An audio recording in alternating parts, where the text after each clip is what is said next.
Today I will show you how to balance out your Steadicam so you can get out and shoot with it. I use a Raleno/Neewer Steadicam, but the principles work with any other Steadicam out in the market. First you have to set up your camera.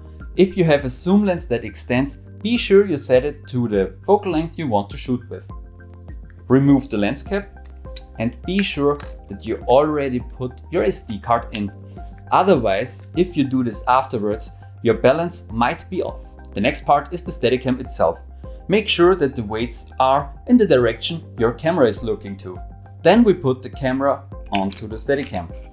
Be sure to tighten it very securely. Next we do the drop test. Put your camera in a 90-degree angle and let it drop.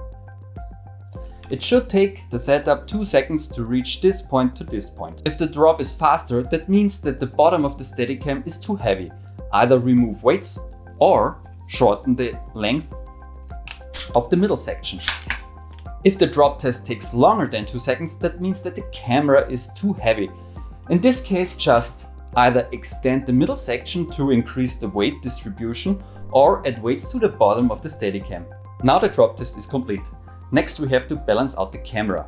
You have 2 axes on which you can move your camera, either in the front and the back and from side to side. So let's take a look at it. Now it tends to lean forward. That means I have to push the camera back.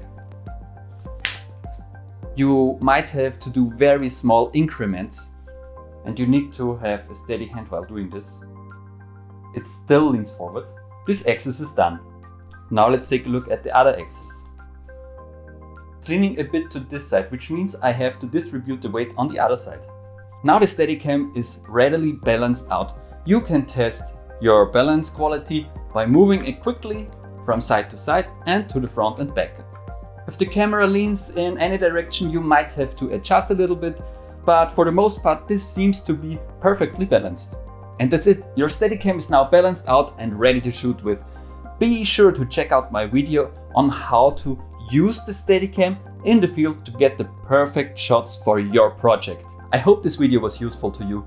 Please let me know in the comments down below if you want to see other stuff, and if you like this video, please give me a thumbs up, and if you want to, you can subscribe.